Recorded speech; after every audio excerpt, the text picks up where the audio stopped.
Hello, students. How are you all? Today, we are again here with a new video of chapter number one, that is Fundamentals of Chemistry. So, today we are going to discuss about another topic which is about compounds and mixture. So, we will discuss both of these terms one by one. Firstly, we will discuss about compounds and later we will discuss about mixtures.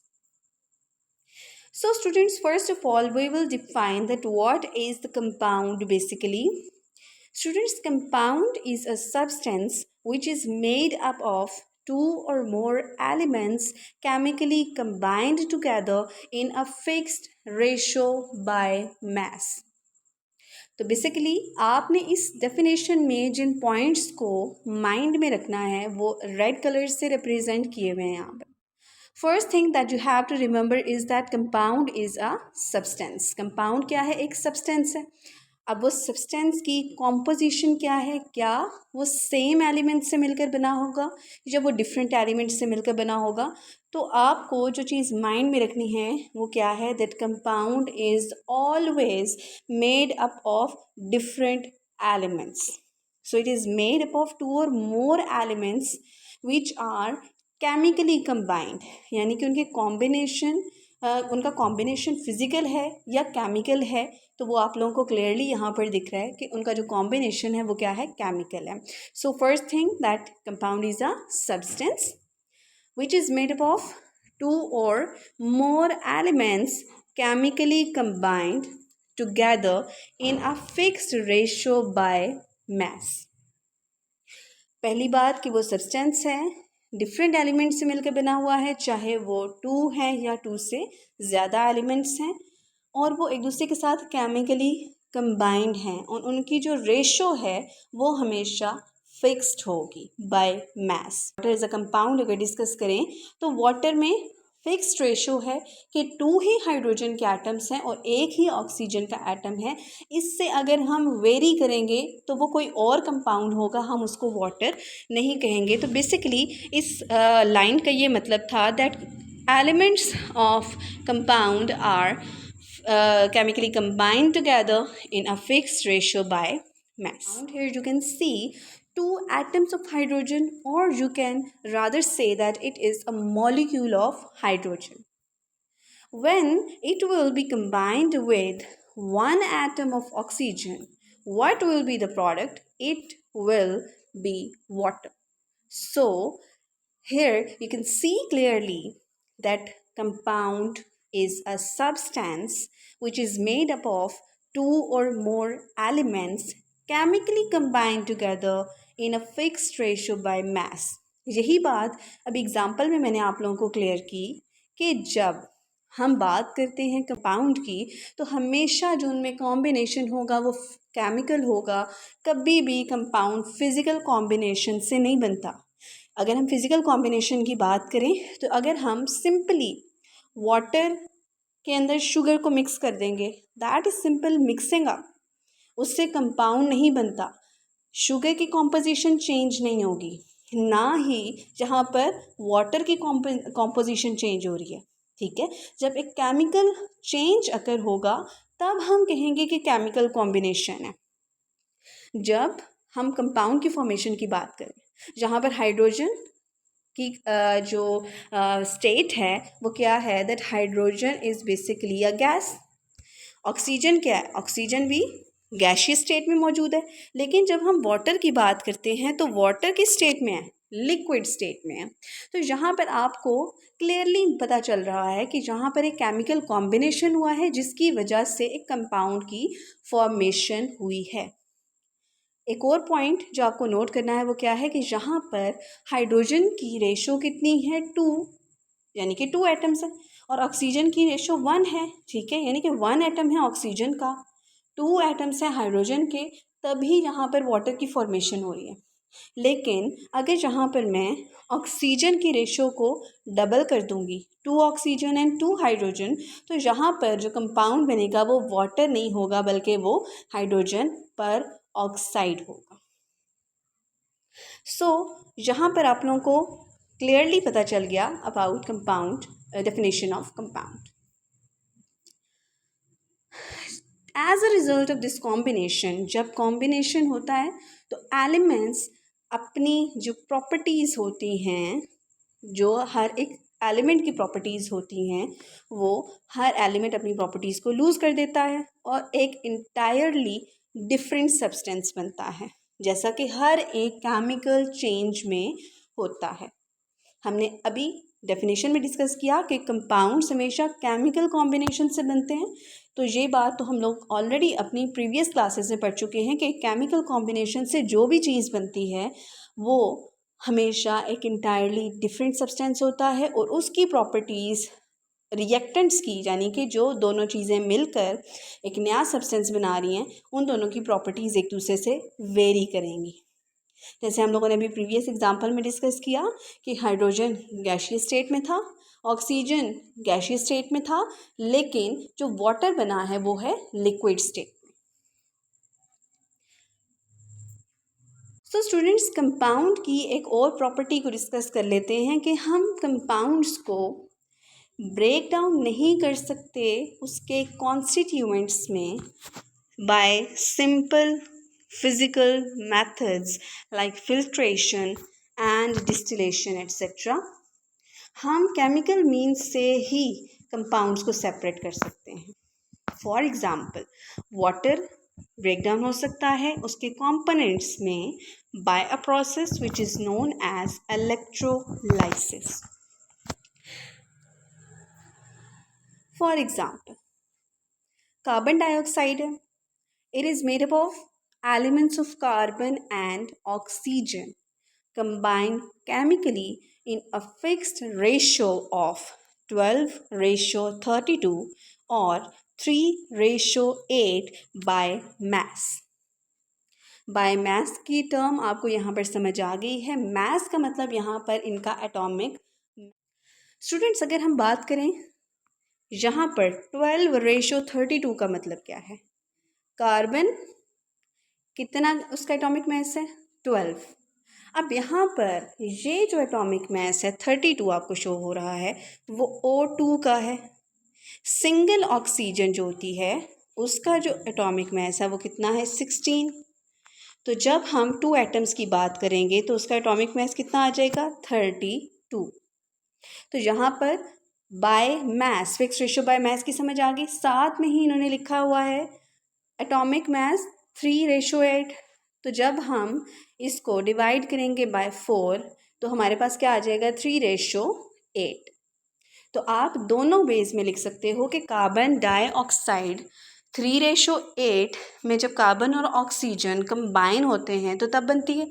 या आप ये कह सकते हो कि जब carbon और oxygen एक दूसरे के साथ केमिकली कंबाइन होते हैं 12:32 बाय मास से, तो तब कार्बन डाइऑक्साइड की फॉर्मेशन होती है।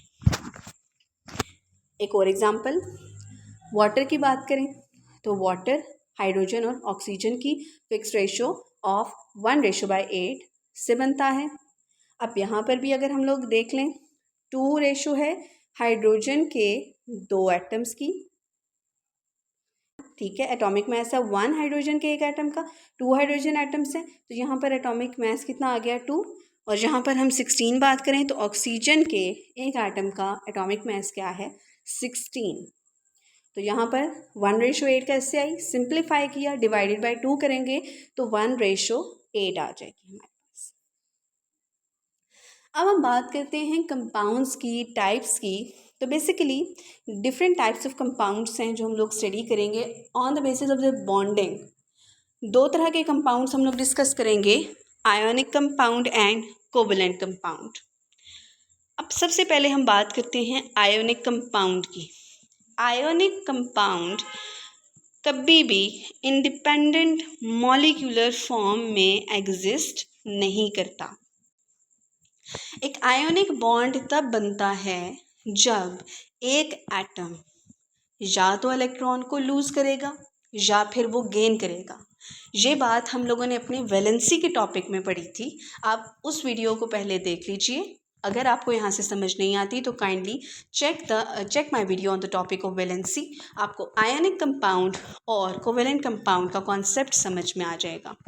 जब भी एक एटम इलेक्ट्रॉन को गेन करेगा या लूज़ करेगा, यानी कि किसी भी एटम या दो एटम्स के दरमियान कंप्लीट ट्रांसफ़र ऑफ इलेक्ट्रॉन होगा तो एक आयोनिक कंपाउंड बनेगा। और जब दो एटम्स एक दूसरे के साथ म्यूचुअली शेयर करेंगे इलेक्ट्रॉन को तो एक कोवेलेंट बॉन्ड बनेगा या कोवेलेंट कंपाउंड बनेगा। तो पहली प्रॉपर्टी आयनिक कंपाउंड की क्या है कि ये इंडिपेंडेंट मॉलिक्यूलर फॉर्म में एग्जिस्ट नहीं करते। क्यों नहीं करते? क्योंकि ये आयंस की फॉर्म में होते हैं, अलग अलग रह ही नहीं सकते।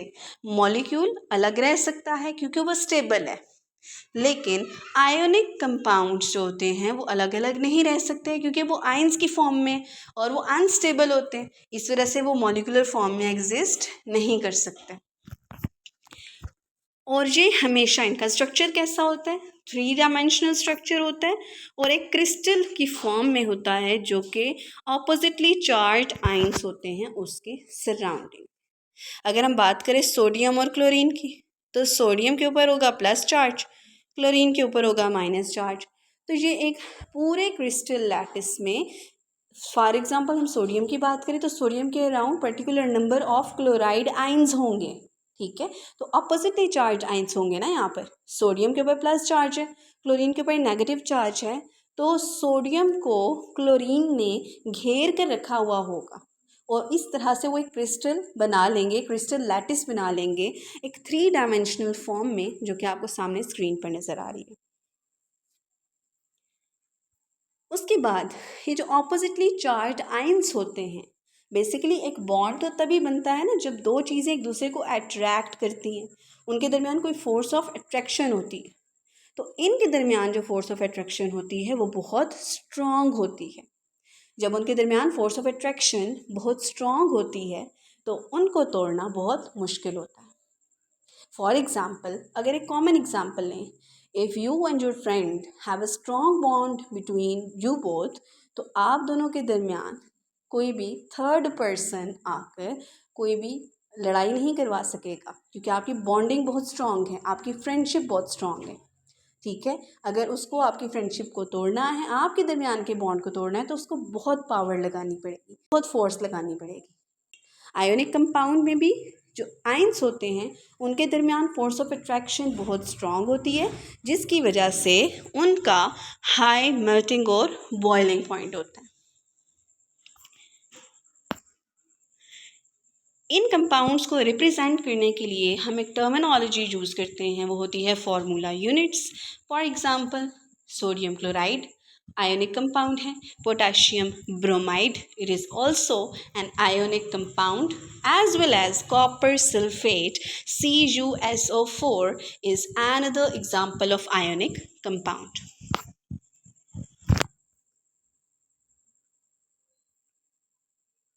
सेकेंडली हम डिस्कस करेंगे कोवेलेंट कंपाउंड्स को। Unlike ionic compound, covalent compounds molecular form में एग्जिस्ट करते हैं और आप कह सकते हो कि मॉलिक्यूल कोवेलेंट कंपाउंड का ट्रू रिप्रेजेंटेटिव है। What does it mean? It means कि जो हमारे पास मॉलिक्यूल्स होते हैं उनमें कोवेलेंट बॉन्डिंग पाई जाती है और उसको रिप्रेजेंट करने के लिए हम जिस फार्मूला को यूज़ करते हैं वो क्या है? Molecular formula. For example H2O, इनके दरमियान क्या कौन सी बॉन्डिंग है? कोवेलेंट बॉन्डिंग है। इसी तरह से HCl, H2SO4, methane, these all are the covalent compounds, examples of covalent compounds. अब हमारे पास कुछ कॉमन कंपाउंड्स हैं विद द फार्मूलाज। इन फार्मूलाज को आपने अच्छे तरीके से याद करना है because they have been often asked in objective, in MCQs और in any other short question. First example is about water. Water का chemical formula is H2O. Sodium chloride, it is also called as common salt or table salt.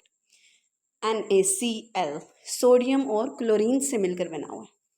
Silicon dioxide, its common name is sand, SiO2. Sodium hydroxide, which is often called as caustic soda, sodium hydroxide. Sodium carbonate, washing soda इसको कहा जाता है। इसका formula है Na2CO3.10H2O। Calcium oxide, it is also called as quicklime, CaO. Calcium carbonate, it is also called as limestone, CaCO3. Next example is sugar, C12H22O11. Next example is sulfuric acid, H2SO4. It is also called as king of chemicals. Ammonia, its chemical formula is NH3. So students, it was all about compounds जो कि आप लोगों के लिए सीखना और समझना बहुत ज़रूरी था। हम अपनी इस वीडियो के नेक्स्ट पार्ट में डिस्कस करेंगे अबाउट मिक्सचर्स। Thank you.